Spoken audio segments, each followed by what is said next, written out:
ಕುಲದೈವ ಅಂತ ನಾನು ಭಾವಿಸ್ತೇನೆ. ಅದೇ ರೀತಿ ಏನೇ ಕಷ್ಟಗಳು ಬಂದರೂ ಸಹ ಎದೆ ಮುಂದೆ ಮನೆ ಬಿಟ್ಟು ಆಚೆ ಬರದೆ ವೈದ್ಯರಾಯಿತು ಅವ್ರ ಕೆಲಸ ಆಯ್ತು ಅಂದಿದ್ದ ಡಾಕ್ಟರ್ ಚಂದ್ರಕಲಾ ಅವರು ಇವತ್ತು ಎಲ್ಲದಕ್ಕೂ ಮುಂದೆ ಬರ್ತಕ್ಕಂತಹದ್ದು, ಬೀದಿಯಲ್ಲಿ ನಿಂತ್ಕೊಂಡು ಹೋರಾಟ ಮಾಡ್ತಕ್ಕಂಥ ಪರಿಸ್ಥಿತಿ ಎದುರಾಗಿದೆ. ಒಬ್ಬ ಮಹಿಳೆಯಾಗಿ ಆಕೆ ಎದೆ ಹೊಂದಲಿಲ್ಲ. ನಾನಿದ್ದೇನೆ, ಅವ್ರದೊಂದೇ ಗುರಿ, ಶ್ರೀನಿವಾಸನ್ ನಮ್ಮ ಯಜಮಾನ್ರು ಇಷ್ಟು ಸಮಾಜ ಸೇವೆಯಲ್ಲಿದ್ದು ಈ ಥರ ಆಯ್ತಲ್ಲ, ಏನು ಯಾರು ಇದು ಮಾಡಿದ್ರು, ಇವತ್ತಿನ ಹಿಂಗೆ ನಮ್ಮ ಪರಿಸ್ಥಿತಿಗೆ ಹಿಂಗೆ ಆಯ್ತಲ್ಲ ಅನ್ನೋ ಒಂದೇ ಒಂದು ನೋವಿನಿಂದ ಅವರು ಹೊರಗಡೆ ಬಂದಿದ್ದಾರೆ. ಅವರೊಬ್ಬರೇ ಯಾರ್ಯಾರು ಹೇಳಿದ್ರು ನಮ್ಮವರು ಒಬ್ಬಂಟಿ ಅಂತ ಅಲ್ವೇ ಅಲ್ಲ. ನಾವೆಲ್ಲ ಅವ್ರ ಕುಟುಂಬ ಜೊತೆಗಿದ್ದೇವೆ. ನಾವು ಚಂದ್ರಕಲಾ ಅಕ್ಕ ಅವ್ರ ಜೊತೆ ನಾವೆಲ್ಲ ಇರ್ತೇವೆ. ಶ್ರೀನಿವಾಸನವರ ಸ್ನೇಹಿತರಾಗಿ ನಾವೆಲ್ಲ ಕೈ ಜೋಡಿಸ್ತೇವೆ. ಒಂದು ಹೋರಾಟವನ್ನು ಅವರು ಸಾಮಾಜಿಕವಾಗಿ ಹೋರಾಟಗಳನ್ನು, ನ್ಯಾಯಾಂಗದ ಹೋರಾಟಗಳನ್ನು ಸಹ ಮಾಡ್ತಾ ಇದ್ದಾರೆ. ಭಗವಂತ ಅವರಿಗೆ ಒಳ್ಳೇದು ಮಾಡಲಿ. ಈ ಒಂದು ವೇದಿಕೆಯಲ್ಲಿ ಎರಡು ಪ್ರಮುಖವಾದಂತಹ ವಿಚಾರ ಸ್ನೇಹಿತರೆ, ಅವರ ಹತ್ಯೆ ಆಗಿ ಇವತ್ತಿಗೆ ಬಹುಶಃ 3 ವರ್ಷ ಆಗಿದೆ. 3 ವರ್ಷ ಆದರೂ ಕೂಡ ಅವರ ಕುಟುಂಬಕ್ಕೆ, ಅವರ ಬಂಧುಗಳಿಗೆ, ಅವರ ಅಭಿಮಾನಿಗಳಿಗೆ ಈ ಹತ್ಯೆ ಹೆಂಗಾಯ್ತು, ಯಾಕಾಯ್ತು, ಹತ್ಯೆ ಮಾಡಿದಂಥವರು ಅಷ್ಟೊಂದು ಪರಾಕ್ರಮಿಗಳು ಅಲ್ಲ, ಅಷ್ಟೊಂದು ಬೇರೆ ವಿಚಾರದಲ್ಲೂ ಸಹ ಹತ್ಯೆ ಮಾಡ್ತಕ್ಕಂಥ ಒಂದು ಧೈರ್ಯ ಮಾಡ್ತಕ್ಕಂಥವ್ರು ಅಲ್ಲ. ಇದು ಸತ್ಯ ಹೊರಗೆ ಬರಬೇಕು ಅಂತೇಳಿ ಅವರು ಹೋರಾಟ ಮಾಡ್ತಾ ಇದ್ರು ಸಹ ಇವತ್ತಿಗೂ ಸಹ ಅವರಿಗೆ ಒಂದು ಸಮಾಧಾನವಾದಂತಹ ಒಂದು ಉತ್ತರ ಸಿಕ್ಕಿಲ್ಲ, ಸಮಾಧಾನ ಸಿಕ್ಕಿಲ್ಲ ಅಂತಕ್ಕಂಥದ್ದು ಇವತ್ತಿಗೂ ಸಹ ಅವರ ಕುಟುಂಬದ ಜೊತೆ ಆ ವಿಚಾರಗಳನ್ನು ನಾವು ಯಾವತ್ತೂ ಸಹ ಅವ್ರ ಜೊತೆ ಹಂಚಿಕೊಡ್ತಾ ಇದ್ದೇವೆ. ನಾನು ಈ ವೇದಿಕೆ ಮುಖಾಂತರ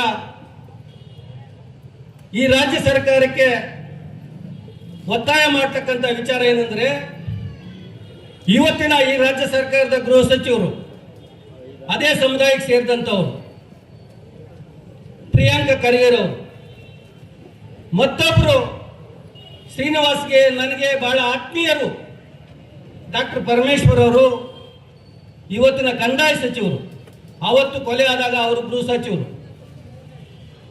ಇವರಿಬ್ಬರು ಸಹ ಏನು ಈ ಕುಟುಂಬಕ್ಕೆ ಇವತ್ತಿಗೆ 3 ವರ್ಷ ಆದರೂ ಸಹ ಏನು ಸಮಾಧಾನ ಹೇಳಿದ್ದಾರೆ, ಒಂದು ಇದಕ್ಕೆ ಕೊನೆ ಹೇಳಿ, ಇದಕ್ಕೆ ಒಂದು ಅಂತಿಮ ತೀರ್ಮಾನ, ಇದೊಂದು ಸಮಾಧಾನ ಹೇಳಿ, ಸಮಾಜಕ್ಕೆ ಒಂದು ಉತ್ತರ ಕೊಡಿ.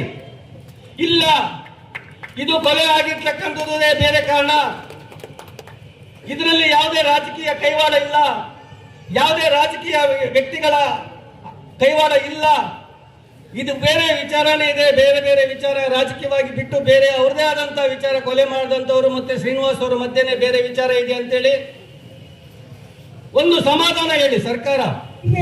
ಕಷ್ಟಪಟ್ಟು ಹೈಕೋರ್ಟ್ ಅಲ್ಲಿ ಹೋರಾಟ ಮಾಡಿ 1.5 ವರ್ಷ ಹೋರಾಟ ಮಾಡಿ ಸಿಬಿಐಗೆ ಆರ್ಡರ್ಸ್ ಮಾಡಿಸ್ಕೊಂಡ್ವಿ. ಆದ್ರೆ ಗೌರ್ಮೆಂಟ್ ಅವರೇ ಮತ್ತೆ ಸುಪ್ರೀಂ ಕೋರ್ಟ್ ಹೋದ್ರು. ಅವ್ರಿಗೆ ಏನು ಇಂಟ್ರೆಸ್ಟೋ ನನಗೆ ಗೊತ್ತಿಲ್ಲ, ಹೋದ್ರು. ಮತ್ತೆ ಅದು ಸುಪ್ರೀಂ ಕೋರ್ಟ್ ಅಲ್ಲೂ ಏನು ನಮ್ಗೆ ತೊಂದರೆ ಆಗಿಲ್ಲ. ಅಲ್ಲಿಂದ ಮತ್ತೆ ಹೈಕೋರ್ಟ್ ಇನ್ನೊಂದ್ಸರಿ ಮಾಡಿ ಹಿಯರಿಂಗು ಅಂದ್ರು. ಕೋರ್ಟ್ ವಿಷಯ ನಿಮಗೆ ಗೊತ್ತೇ ಇದೆ. 1.5 ವರ್ಷದಿಂದ ಮತ್ತೆ ಕೋರ್ಟಲ್ಲಿ ನಡೀತಾ ಇದೆ. ನಮಗೆ ಜಯ ಸಿಕ್ಕೇ ಸಿಕ್ಕತ್ತೆ, ಆ ನಂಬಿಕೆ ನನಗಿದೆ. ಸಿಕ್ಕೋವರೆಗೂ ನಾವು ಬಿಡೋದಿಲ್ಲ. ನಾವು ಅಂತವರಲ್ಲ, ಬಿಟ್ಬಿಟ್ಟು ಮನೆಯಲ್ಲಿ ಕೂತ್ಕೊಳ್ಳೋ ಅಂತವ್ರಲ್ಲ.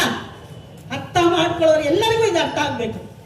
ನಾನು ಪ್ರತಿ ಸಾರಿ ಅನ್ಕೊಳ್ತೀನಿ, ಬೇರೆ ಹೆಣ್ಮಕ್ಳ ಕತೆ ಏನು, ಹೆಣ್ಮಕ್ಳ ಕತೆ ಏನು, ಅದಾಗಬಾರ್ದು. ಇವರೇ ಸೋತೋದ್ರು ಅಂದ್ರೆ ಬೇರೆ ಯಾರಿಗೂ ಹೋರಾಡೋ ಧೈರ್ಯ ಬರೋದಿಲ್ಲ.